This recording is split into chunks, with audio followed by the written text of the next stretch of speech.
Bonjour! Connaissez-vous Toastmasters? Toastmasters, l'association de prise de parole en public fondée en 1927 par Ralph Smetley. Je ne sais pas si vous en avez entendu parler, mais évidemment, si vous êtes dans la recherche de savoir où et comment apprendre à parler en public, on vous a peut-être parlé de Toastmasters.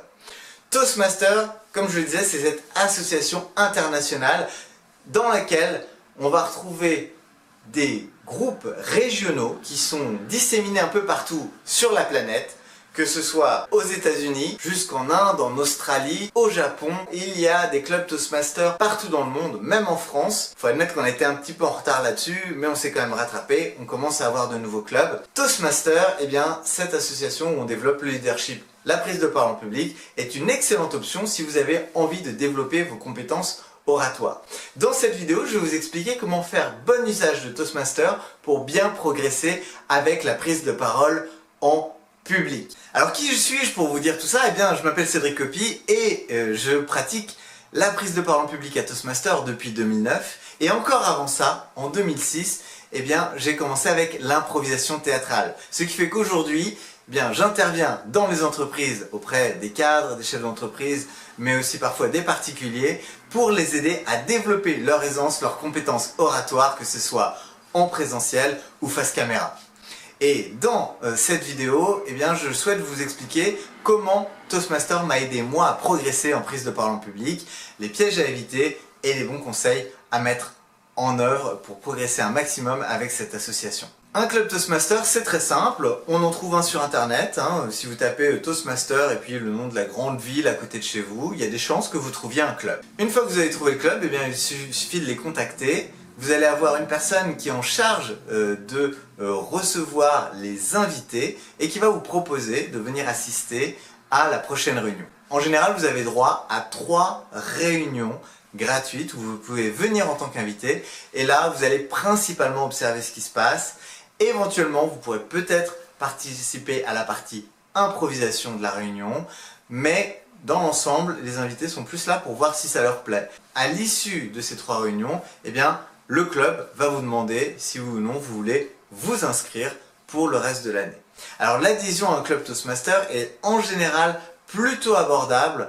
Quand on est assidu, on va vite en avoir pour son argent en termes rapport entre temps de réunion, la pratique qu'on va pouvoir mettre en œuvre et le tarif mensuel, puisqu'on se situe, je crois, aux alentours des 100 à, je dirais, 150 € pour une année de pratique dans un club Toastmasters. Donc c'est quand même assez abordable et à la limite, je dirais que c'est vraiment un des points forts des clubs Toastmasters.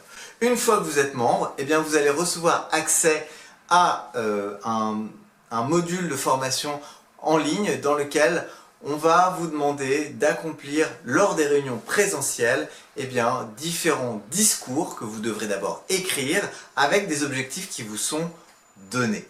Vous remplissez à chaque fois les objectifs en délivrant votre discours, en mettant en œuvre les points d'apprentissage qu'on vous a demandé et puis un évaluateur ensuite va vous dire ça c'est bien, ça c'est pas bien, ça c'est bien, ça c'est pas bien, mais bravo en tout cas, c'est très bien. Et à ce moment-là, eh bien, vous commencez à progresser, vous parcourez le suivi qui vous est donné avec Toastmasters, de réunion en réunion, et vous allez voir, vous allez pratiquer. Il y a par contre des limites dans un club Toastmasters. Lorsque vous allez vous inscrire dans un club Toastmasters, vous allez vous retrouver entouré d'amateurs plus ou moins éclairés. Donc pour la plupart, ce sera des gens qui ont un petit peu d'expérience, peut-être un petit peu plus que vous, parce qu'ils sont arrivés plus tôt dans le club. Des fois, vous allez aussi avoir un peu des vétérans Toastmasters, des gens qui sont là depuis très longtemps, qui ont vraiment accroché au concept. Et aussi, voilà, des gens complètement nouveaux qui viennent apprendre la prise de parole en public. Il va être difficile pour vous de savoir et d'avoir surtout du feedback vraiment précis et de pouvoir avoir des fondations solides dans l'apprentissage de vos compétences de prise de parole en public. Et c'est là pour moi le défaut principal de Toastmasters. Le deuxième défaut malheureusement qu'on peut y trouver, c'est que vous allez avoir assez peu de temps de pratique. Si vous avez peur, si vous n'osez pas, si vous avez des difficultés, eh bien on va parfois vous pousser un petit peu, mais ça sera toujours de votre propre volontariat en vous mettant vous-même sur la sellette. Et parfois les gens ont tellement de mal à le faire que finalement ils s'inscrivent et puis on les revoit plus jamais. Donc ça, c'est aussi un défaut chez Toastmasters, c'est que lorsque les gens s'inscrivent, ils n'ont pas vraiment de suivi personnalisé, ils ne sont pas vraiment dans une structure qui va favoriser et faciliter leur participation, même si elle est toujours possible et encouragée, eh bien, elle part d'une base de volontariat. Et en plus, eh bien, quand il y a cette appréhension, cette peur, eh bien, c'est compliqué de la dépasser, parce que dans une réunion Toastmaster, on est beaucoup en situation réelle, mais surtout, on a peu l'occasion de pratiquer. Selon le nombre de membres qu'il y a, selon le nombre de réunions qu'il y a, il va falloir parfois attendre 5-6 semaines avant de pouvoir donner votre discours. Vous avez tout le temps de préparer votre discours, mais par contre, des fois, vous allez peut-être trouver un peu le temps long et vous dire, moi j'aimerais parler en public régulièrement, j'ai envie de développer ce muscle-là, cette compétence-là, et vous avez raison. Et c'est dans cet aspect-là que je pense que Toastmaster peut être limité. Comme je le disais, c'est un excellent endroit pour aller pratiquer, et c'est pour ça moi-même que je continue à participer au concours Toastmaster, à participer dans les compétitions nationales, internationales même, en français, en anglais.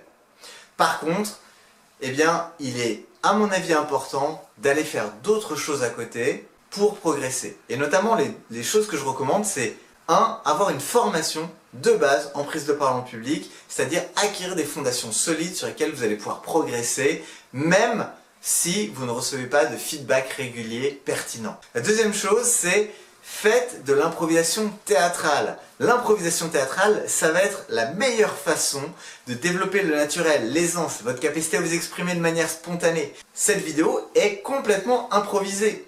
Je ne fais appel qu'à mes compétences et mes connaissances sur le sujet en matière de prise de parole en public, et je n'ai pas besoin de plus pour m'exprimer avec fluidité, aisance et clarté.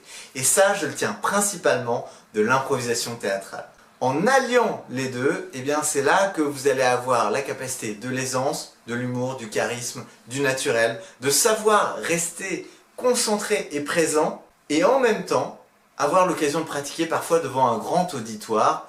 Si vous n'avez pas spécialement envie de monter sur scène pour improviser, vous pouvez quand même aller à Toastmaster pour pratiquer régulièrement, vous entraîner à écrire des discours et aussi faire de temps en temps de petites improvisations, des discours courts de 1 à 2 minutes dans lesquels eh bien, vous recevrez aussi du feedback de la part des participants. Donc voilà pour mon retour sur ce qu'est Toastmaster et dans quelle mesure cela peut vous aider, quelles sont les forces de Toastmaster. Et évidemment il y en a puisque je suis moi-même membre depuis de longues années. Par contre, il y a aussi, à mon sens, des faiblesses qui font que, eh bien, parfois, je vois des membres qui sont là depuis de très longues années et qui ne semblent pas progresser, ou en tout cas, pas beaucoup. Donc voilà les éléments que je voulais partager avec vous. Je vous remercie d'avoir regardé cette vidéo sur le sujet des clubs Toastmasters, en quoi ils consistent et ce qu'ils peuvent vous apporter. Je vous remercie de votre attention. Pensez à vous abonner, mettez un petit pouce bleu si vous avez aimé et si vous voulez avoir d'autres vidéos, eh bien cela m'encouragera à en faire d'autres. Je vous remercie de votre attention et je vous dis à très bientôt.